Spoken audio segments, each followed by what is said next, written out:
Hey, what's up guys, Mikas here for the EDM sessions, episode 86, and we continue in this series where we master track we previously composed, arrange and mix in two previous shows. So what's happening is on the first show I actually compose the tracks, I write the melodies, put all the elements together and make about a 2-minute template with it, which you can find for each track on this mastering series, of course. And then on the second part I do arrange and mix the track, and on top of it I did put in a couple hours, like literally on every track, to make them really release ready track. So this is like a special track, this is like a synthwave track that I think for mastering we will really have to do something special. So the mastering part of this track will be, I think, as important as the composition, as the mixing and the arrangement. Like mastering, this is synthwave, we want to give it some character. So basically 104 BPM, the track, of course 96 kilohertz, 32 bits, 96 kilohertz, and it's a track that has already some chunks, that has some groove, a lot of brassy sound, a lot of like big kind of things, some nice melodies. And with mastering we really gonna try to bring it up to another level, give it some extra character. I'm thinking not big distortion, but something warm, something chunky, you know, something that has really a groove added to it with the mastering process. Of course, this template will be available on our site, wemakedancemusic.com, along 5,000 other DAW templates. We're actually closing on 6,000 sometime probably in the next couple months. And this is what's happening right now. All the artists are uploading. If you're a producer, you should upload some templates to our site, or some, if you have a label and you have some sounds you're selling, upload. We're marketplace, it's really easy to upload and sell and get paid. Check it out guys, wemakedancemusic.com. And then we're gonna start by having a bit of a listen to the track. Gonna drop the monitor, go into the headphones here so you guys can hear me talk.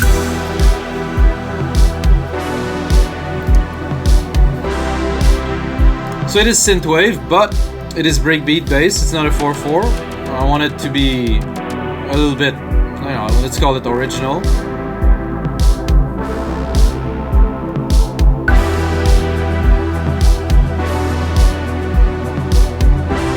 I'm gonna forward it a little bit right here. I missed this lead here, so let's listen.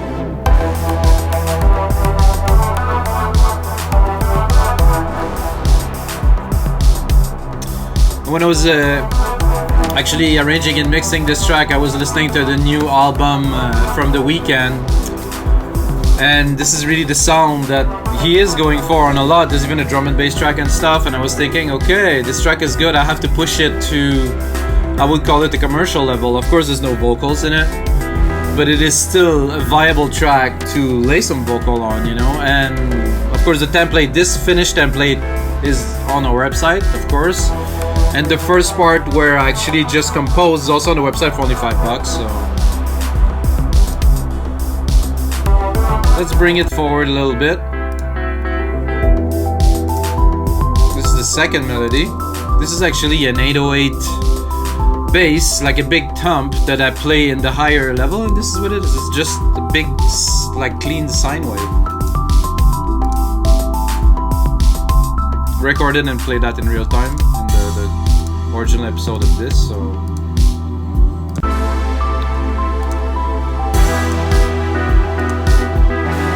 alright guys, so this is the track we're gonna work with today. The first part is to do some gain staging here. So we're starting, I'm just gonna pick a, I'm gonna try to get a loud part of the track. I think right here is good. This synth is another important thing when you're mastering, guys. I want to give some tips, you know, for some people that are less experienced or that want to learn. There's always something to learn, and I know that my tutorials are not structured, but this is the way that the workflow is, you know. I mean, I know some people are crazy. So me, I have the chain set, I'm going in my ears, I'm going with the feel. There's no mathematical equation to either making great music mastering great music or just being creative in general. So this doesn't exist. There's a way that you can gather the energy to push onto creativity, which I am working on for many years now. So I am able to be creative consistently, which I actually wrote like a full piece about it. And I did a video about it. If you want to watch, check out on the YouTube channel somewhere. So yeah, let's continue. And we're starting by gain staging with this Renaissance EQ here. Want to make sure we have some gain. We got 3.5 dB of gain so far. And then if we're clipping, there's an auto gain here. So if we're clipping, it's automatically gonna drop, so it's really useful. Then we're going again into this VEQ4, which I will start boosting a little bit the lows. I will compress them a bit later, but it's not this much. But I want some, like about probably 3 dB. So this is a replica of an old school EQ.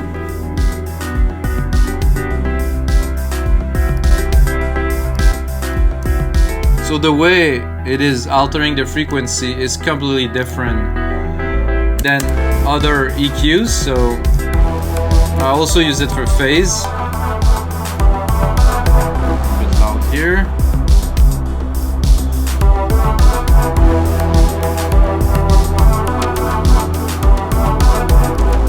So we already are a little bit loud. That's a sign that the mix is good. When the mix is good, you really don't have to. So if everything is even, there's nothing standing out, and it's not all over the place, you can easily get some loudness. So we're already at -13. So we're gonna work more, definitely more on some character than some loudness here. Step it up here with 2 dB of gain with the L2 Ultramaximizer. Did it show? Oh yeah, it is showing already. Then we're going to go into a LinMB to get everything tight and straight. This is the first step. I'm not gonna apply a lot of processing. Couple dB. Make sure our chain is clean. No clipping at any stages. So what I've done, if I boost the bass here, this will already reduce it a little bit. So there's a way to, you boost a little bit and then you compress to make it chuggier instead of just simply compress. If you boost, compress, you're able to thicken, I would say, the sound in a way that's not going to be achievable in one step. It takes a couple steps to do something like that. We're going into, after a LinMB, going into an API 2500. I like this plugin mainly for the lows and the mid lows. It has a nice effect on thickening the bass, and it has a character that's very unique. This is why I use it on most, if not all, the tracks that I master. Without, with. You're gonna hear it a bit more here. With, without.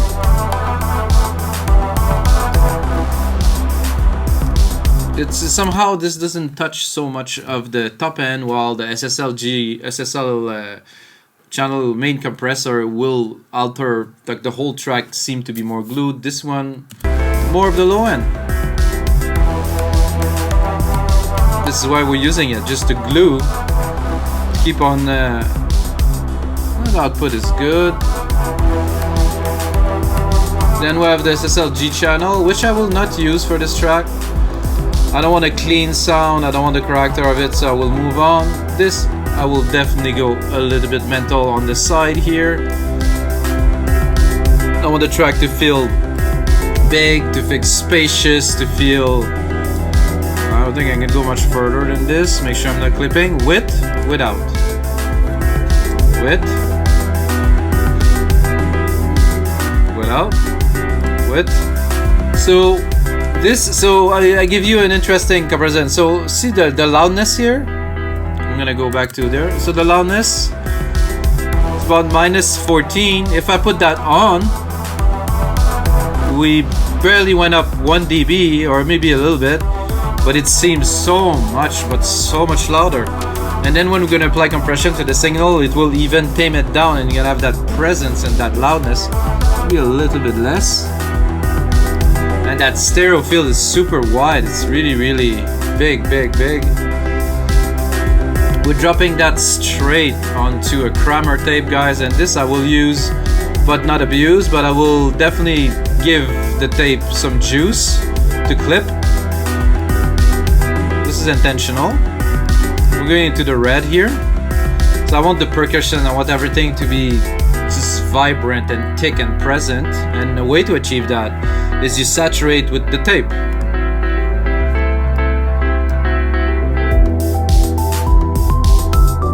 That also creates some harmonic distortion in a lot of the frequency, including the lows, the mid, the highs, and it just, I don't know, this is what makes some track really shine.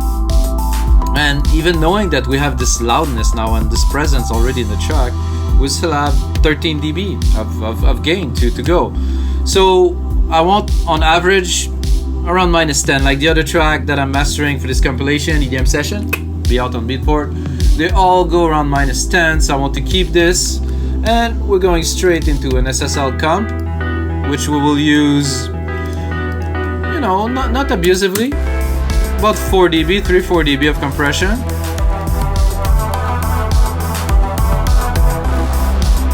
So going out of this into this, the signal is hot. I mean, we're really going hot.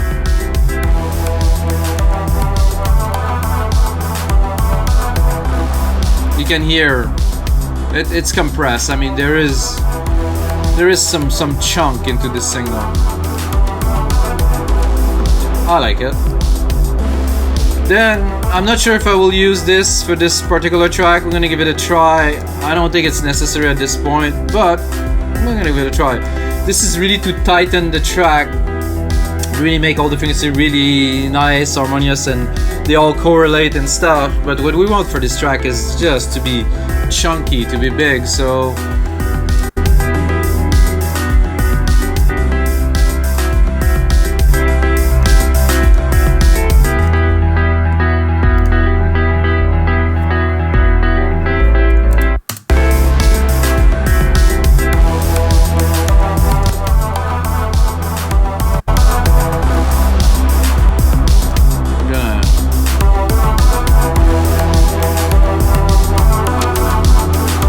I'm gonna use it ever so slightly, so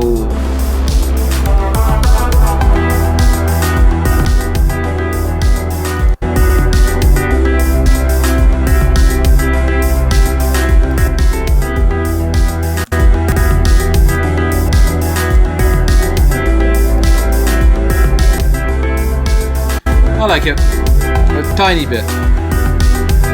You can see you got like a dB and a half, 2 dB of compression on there. It's very little.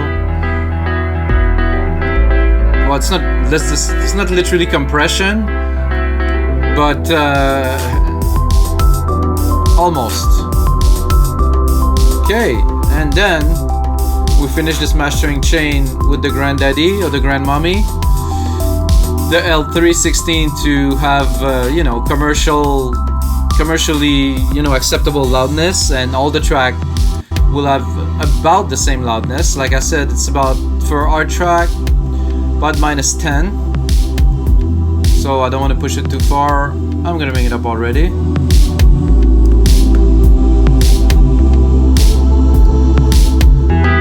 So see, we already have all the loudness we need. We barely need to put another maximizer at the end.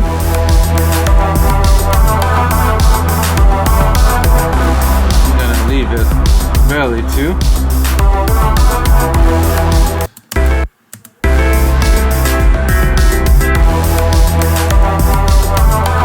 Oh, I'm a little bit too loud somehow.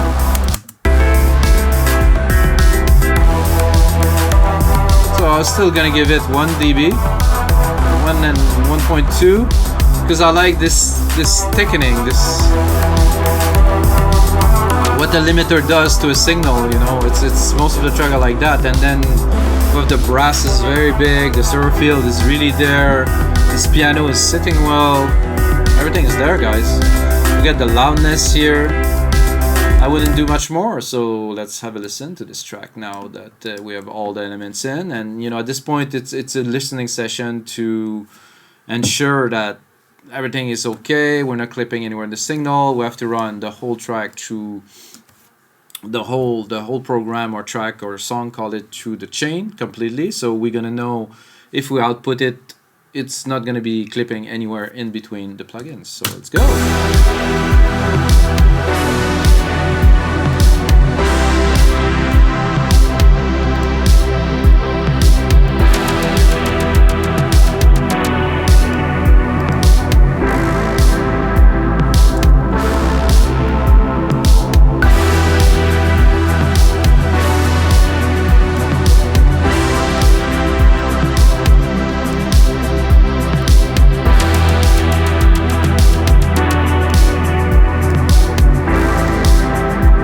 Keeping the plugin that can clip, the other ones are not gonna clip, so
nice so far. I don't hear any issues with the sound. The chain is really flexible, and the multiband processors do a very good job. So it's more about the track preparation, the mixing, all the elements, and of course when you master your own track, it's a bit difficult to not be biased. But there's been many, like quite many years that I mastered mix and master my track, and I just know how they feel, and I know what I need to do to them, and this is the step that I can skip. So if I work on other people's track, there's most likely a lot of EQ involved and some tricks and stuff. On my track, I mix them to be mastered this way, so it's definitely an advantage. But if you need some track mastered, you can go on our site, We Make Dance Music, we get good services.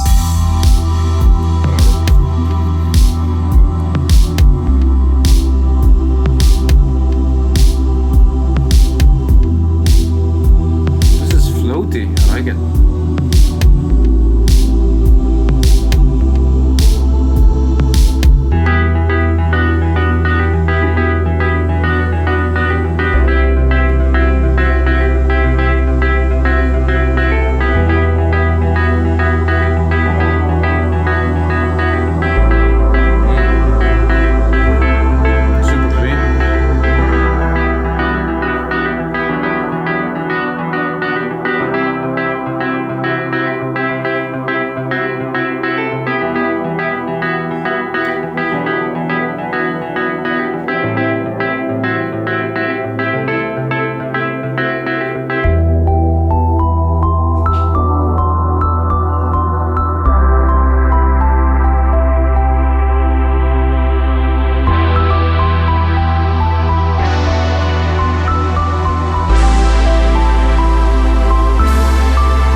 Quite a track, guys. I think we did well on this one, and that... Oh, I see clipping here. And that is it, guys, for episode 86 of EDM Session. Get ready, between episode 90 and 99 I'm preparing something special, and of course we're going to celebrate episode 100 with something even more special or bigger. Hopefully we're gonna get out this summer, maybe not, who knows what's gonna happen soon. Keep it up, guys, be strong, and of course may the sound be with you guys.